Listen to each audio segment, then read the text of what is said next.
मला जाणून घ्यायचंय, त्या कृत्याला जाणून घ्यायचंय. हे कृत्य काय?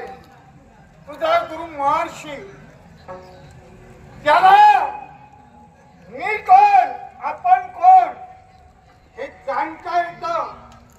मग त्याच्या मताला मी चुकलो, मी मान्य करीन.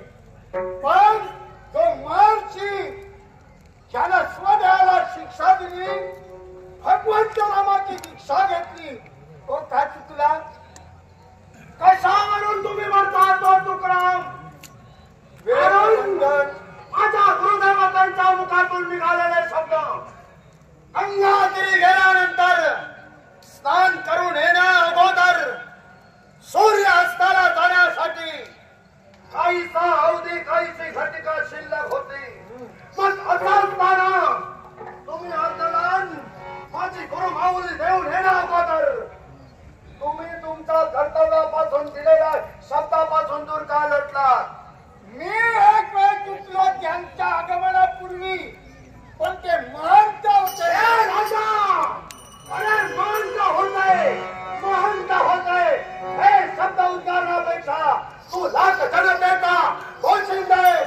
लाखाचा जनतेचा हित चिंता आहे. मग लाखांचा घोषणा जर का चुकला तर या सर्वसामान्य जनतेनं कोणता आदर्श घ्यावा? हे बाजूला ठेव. का म्हणून? का म्हणून? मध्य मानवाच्या पोटी माझा जन्म झालाय. चुकतो तो मानव, चुकत नाही तो देव. देवाच्या जागी पूज्य आहेत ना ते. पण ते का चुकला ते मला कशा म्हणून चुकले? कारण त्याला केवळ बद्दल माहिती होतं. वेळेचं बंधन. त्या माणसाला वेळेचं महत्व माहिती नाही. तो मानता कसं? राजा वेळेचं बंधन, वेळेचं बंधन म्हणून करतोय. सूर्य अस्ताला जाण्यासाठी काहीशी घटिका शिल्लक होती की नाही? मग ते ब्राह्मण होते ना. मग काही मला सांग राजा, राजा दिशाभूल करू नकोस. कारण सूर्य अस्ताला जाण्यासाठी काहीशी घटिका शिल्लक होती की नाही? मला एक होती की नाही? होती का होती? मग होती का? मग जर का होती तर तू दिलेल्या शब्दाला वादा काढण्यासाठी तयार झालास. होती का होती? होय. मी म्हणतोय ते येण्यापूर्वी पाणी सोडलं. होय. इतर कोण होते माझ्या समवेत? कोण होते? ते ब्राह्मणच होते ना. मग ते ब्राह्मण होते. ते मुकी नाही, ते मुका त्याला गप्प बसले. याला ब्रह्मतेजाचा का मुलगा आला? एवढा ते घ्यायचा काय शब्द कुणाला दिला होतास? शब्द दिला. अभिवचन कुणाला दिला होतास? इतर ब्राह्मणाला दिला होतास की यांना दिला होतास? या तुझ्या बापाला दिला मग दिला होतास. मग शब्दाप्रमाणे दुसऱ्याच्या भुकेचं शांतवन करून दिलेल्या शब्दाची पूर्तता होते का? मन आत्मा केव्हा चुकत होतो? तेव्हा होतो. तेव्हा होतो ते तेव्हा होतो. साराची दुसऱ्याच्या भुकेचं शांतवन केलं की दिलेल्या वचनाची पूर्तता होते आणि त्याची भुकेचं शांतवन होतं. ग्रहण केल्यानंतर होय. माणसाचा आत्मा शांत होतो. होय ना? मी संकल्पाचं मुदत सोडलं. मी अन्न ग्रहण केलं नाही. त्या ब्राह्मण कुलाच्या ब्राह्मणांचा जन्म झाला, त्या ब्राह्मणाने अन्न ग्रहण केलं. त्यात माझा दोष आहे की तुझा बाप आला नाही, तो त्याचा दोष आहे. शास्त्रातरी तुझा दोष आहे. कारण नाही. खरंच आहे ते. नाही, कारण आहे. लक्षात ठेवा. शब्द स्पष्ट करणार आहे. कारण तू भुकेचं शांतवन करण्यासाठी उदक हस्तावर सोडून तुझ्या व्रताची पूर्तता करण्यासाठी तू तयार झालास. उदक काढल्यानं जर का व्रताची पूर्तता करून तू व्रतमुक्त होऊन ब्राह्मणाच्या तृषेचं शांतवन केलास.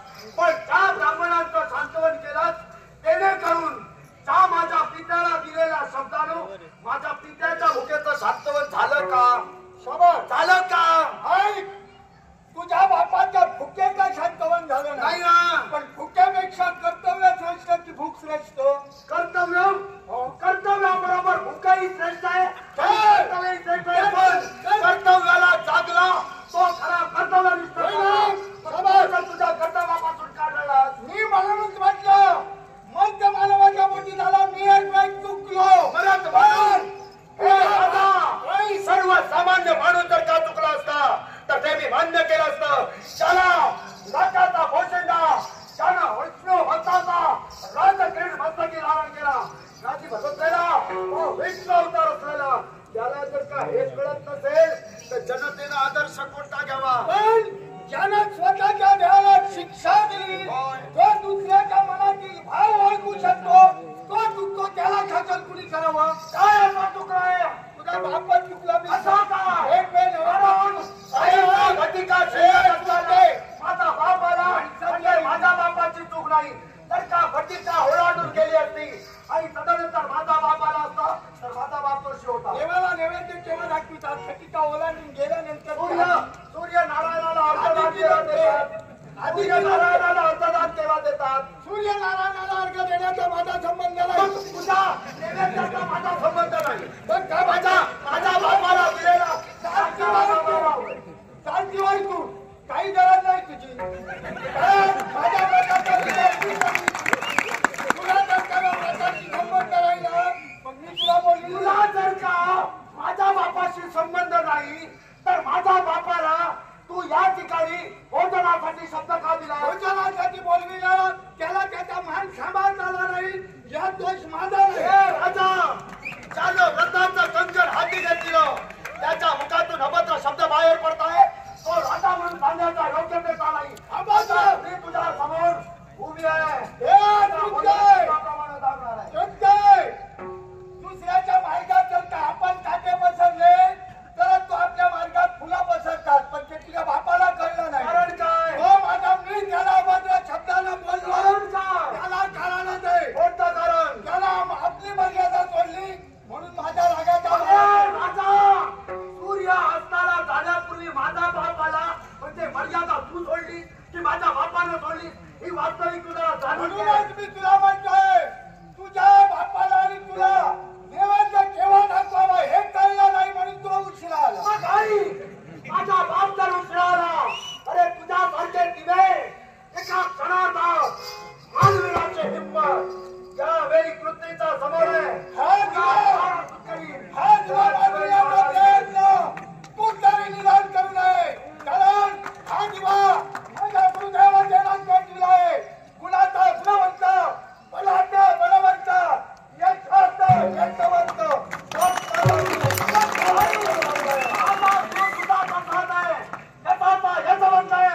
माझा गुरु ज्ञानवंत आहे. माझा गुरुला मर्यादा कळत होत्या म्हणून मर्यादेचा उल्लंघन केलं नाही आणि म्हणूनच तुझ्यावर शस्त्र चालवलं नाही. हे तुझं भाग्य समज. मरणाची भीती कुणाला? तुमच्यासारख्या नामांच्या वेगळ्याला, माझ्यासारख्या मरणाच्या धारात उभा असणाऱ्या वीराला नव्हे. मी माझ्या जीवनात फक्त 3 दिवस भाग्याचे म्हणतो.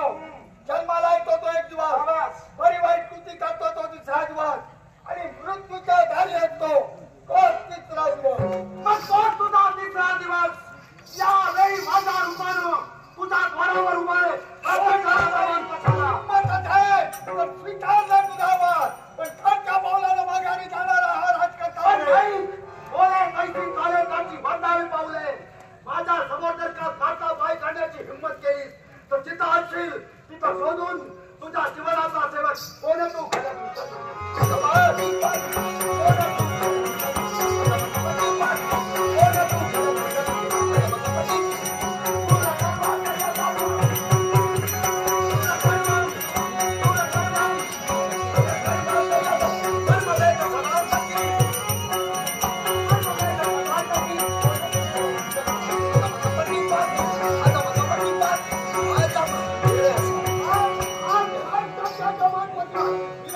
ही काय आज